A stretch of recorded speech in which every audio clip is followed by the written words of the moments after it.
He is the villain, the most hated player in the whole league. And you're trying to get a controversial statement out of me.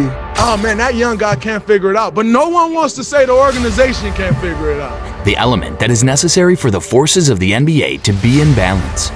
But it wasn't always like that. I don't think that respect is passed down to us from the other generations. He doesn't have a point. Draymond Green is one of the most polarizing players in the league. Green stole the ball! Green stole the ball! And Golden State the other way and a foul called. Adored by Warriors fans, hated by pretty much the rest of the NBA fandom. But if one thing is clear, it's that everyone has an opinion about him. I got no problem handling that guy, Green guy. Draymond, keep getting your teeth straight, honey, and listen to your mama. Okay, this is Dr. D. Ross calling right now, baby. You want some prescription? Come ask me. Without being a star in the usual sense, without being an extremely talented player capable of charming fans with his game, he has become one of the most important players in the basketball world. If I had to vote today, Draymond Green is my defensive player of the year. Draymond Green is my defensive player of the year. He has been fabulous. And major props to him. But although everyone is familiar with his antics, with his behavior both on and off the court, Draymond's jersey is ripped in half. And even in the training facilities, not everyone knows that he had one of the most complicated paths to ever exist. I was wrong for my actions that took place on Wednesday. And for that, I have apologized to my team. I have apologized to Jordan. Draymond had to go through a much tougher process than other players to reach the elite. And looking at his story with perspective rather than a villain, we may be talking about a hero. Do you think I'm crazy? I assure you I'm not. Follow me and you'll see it too.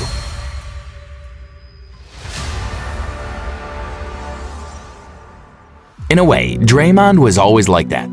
From the moment he was born in Michigan on March 4th, 1990. When he was a child, his personality was exactly the same. Mary Babers Green, his mother, remembers it perfectly. She says that when Draymond was 2 years old, he was already riding his bike without training wheels. "I don't need any help," he said. She always says that at the age of 4, he was already using the telephone. Once he called his stepfather at work and said, "Hi, this is Draymond Green," calling it for Raymond Green. Maybe that's where his podcast skills come from, who knows? But the point is that Draymond, like many other athletes, suffered from a phenomenon that some psychologists call George Brett syndrome. What does that mean? That he, like Larry Bird, had to be the youngest brother in his household. Although it may not seem like it, that's something that changes your personality. Draymond became a tough guy just from dealing with them. He couldn't stop talking to them, instigating them. And in a way, that's exactly the same person he is today. But when you're a kid and you're like that, sometimes things aren't easy. It was hard for Green to make friends at first. He just ran them all away with his imperturbable character. But all that changed when he got to high school. When Green arrived at Saginaw High School, he was already obsessed with basketball. But the truth is that there were other kids who were better than him. It wasn't until his sophomore season that he became a key player, when he averaged 12 points and 11 rebounds per game for Saginaw. I've been dreaming this since a child. I played AAU with Coach Dawkins. He told us we would win a state championship when we get to Saginaw High. We got here and we did it. But it was all because of hard work. But it was in his junior season that he became a solid prospect with a future in professional basketball. Not only did he average 25 points, 13 rebounds, 3 assists, and 3 steals per game, but he also led Saginaw to a victory at the state championship, posting a record of 26 wins and just 1 defeat. At this point, Draymond was a player known to all the scouts in the area. But when, in his senior season, he managed to maintain this level individually and collectively, he became a lock for a spot in Division I. Have as a child, so as you get to it, it's just like, wow, but we got something to accomplish. We're not going to be satisfied with getting here. Time is it? Game time! What time is it? Game time! What time is it? Game time! ESPN scouts placed him 36th in his class in the ESPN 100, but the different scouting agencies did not seem to agree on his talent. Others, such as Scout or 24/7 Sports, ranked him outside the top 100. But that didn't pose any problem when it came to finding offers from some of the best programs in the United States.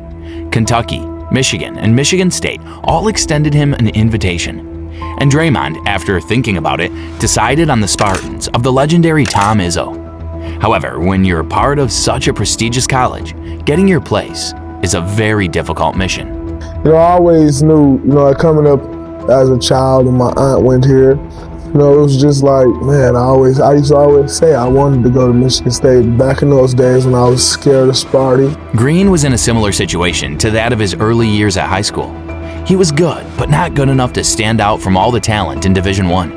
In his freshman season, Dre only averaged 3.3 points in 11.4 minutes per night.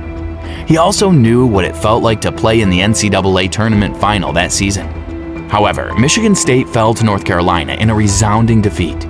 But back in his junior year, he took a huge leap in quality and became one of the undisputed leaders of the Spartans. Recovers to put it in. Green working past Colosware again. And with no help coming, I think there's going to have to be a change defensively. A performance that even improved in his senior year, which would determine his future in the NBA. However, the scouts were not very convinced about his possible adaptation to the best league in the world. Outside, good, the tricky. Oh, shot in by Green. Uncovered, untouched. He's got 11 points for the Spartans. Now then, I don't blame them. The era of the tweeners wasn't offering very good results. Players like Derek Williams, Wesley Johnson, and later Anthony Bennett showed that this hybrid of a 3 and a 4 didn't really work out well in the association. And scouts from top agencies like NBADraft.net practically ruled out his possible success in the NBA. In fact, looking at that scouting report with perspective, the predictions are really shocking. Doesn't excel in any one particular area. Undersized, lacks explosiveness, agility, elusiveness, and quickness. Vulnerable, defending quicker guards on the perimeter. Minimal upside. Could stand to drop some weight. Yeah, we could say the experts were not on his side. There are very clear similarities between Magic Johnson and Draymond Green. And the end result is Draymond wins again. But the Warriors did see something in him, because on what would be the happiest night of his life up until that moment, Golden State decided to use their 35th pick on Draymond. Golden State Warriors select Draymond Green from Michigan State University. A player who, despite being older than the rest of his class, despite not being the most technically talented of the rookies, had something special. Bob Myers seemed to know it before the rest of the world. Draymond, look at his resume. He went to one of the top colleges in the country and all he did was produce and win. Sitting next to me here are 3 guys that win. That's what we need to do. Winning, in my opinion, and in our group's opinion, is a skill. These players all have that skill. But the one who also knew it was Draymond himself. I think I'm a little more athletic than I get credit for. What I do is I play hard. I'm going to play tough. I'm going to rebound. I'm going to do those things. But I think I'm a better defender than I get credit for as well. But that's something that I have to continue to prove. And boy, did he prove it.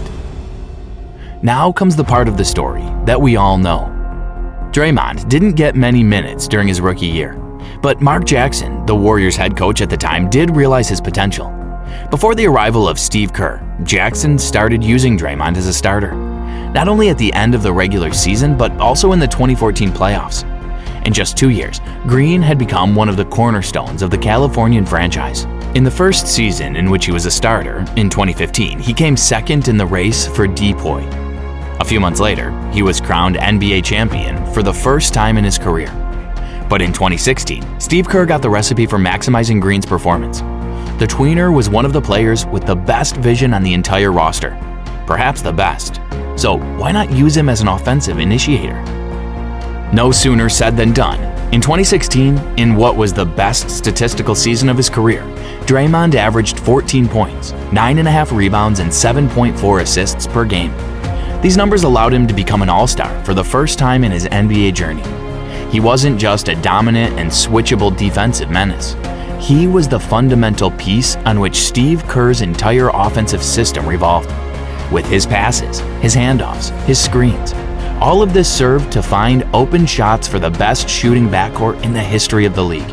When the Warriors got Kevin Durant, Draymond was part of what many consider the best basketball team ever assembled. And Golden State was so unstoppable that the only ones who couldn't stop them were themselves. Having his way along the three-point line and also on the post. Draymond Green taking advantage of that space to knock in shot after shot 21 points, 6 rebounds, 5 assists in a terrific bounce-back performance. Draymond and Durant never quite gelled, and that is partly what caused the departure of the 7-feet scoring machine from the Bay. But at the same time, the public image of Draymond Green began to change. He was already known for being an extremely tough player. We all remember the crotch shots at LeBron and Steven Adams, right? But from then on, from the moment he realized that his team was the one owning the throne, he also realized that he was also owning the crown. His statements were increasingly sincere, less filtered, his trash talking less and less controlled. His actions on the court were increasingly judged, more out of place, more inappropriate. Draymond was suspended with increasing frequency, to the point of being suspended indefinitely for repeating the offense by his own team. But off the court, his behavior was no different. Whether on social media, on his podcast, in post-game interviews, he was becoming the villain of the NBA, until a video leaked by TMZ confirmed this theory. The blow delivered to Jordan Poole in training marked a turning point in Draymond's career, in his reputation, in the perception that people had of him. But there was no going back. The damage, never better said, was already done. I actually woke up to the video. I don't know if the dynamic necessarily changes or not, because you never really know people's opinions right away. The Warriors were practically forced to ship Poole to Washington months later, a structural change in the franchise caused by a tense moment that got out of hand. But far from being intimidated, it seems that Draymond has embraced this role. We all know who he is, or at least those of us who have seen this video. Green is none other than the 2-year-old kid who said he didn't need help. He is none other than the kid who couldn't keep quiet, who tried to bully his siblings with words on a daily basis. Almost 30 years later, he is still the same person. And that doesn't have to be a bad thing. Extraordinary cases are there to be studied, and Draymond's is one of them. His rise not only to stardom, but to simply being in the NBA was something completely improbable for the scouts. The odds were so insignificant that it wasn't worth taking the risk. But ego has been the driving force behind his career. It has been his uncompromising attitude that has led him to where he is today. A player who exceeded expectations when no one thought he would, and who continued to do so every time he reached the next level. You may love him. It's more likely that you'll hate him. But there's something undeniable. That 22-year-old kid who had a dream on draft night is still an important player in the NBA 13 years later. There are things that he must have done right. Am I wrong?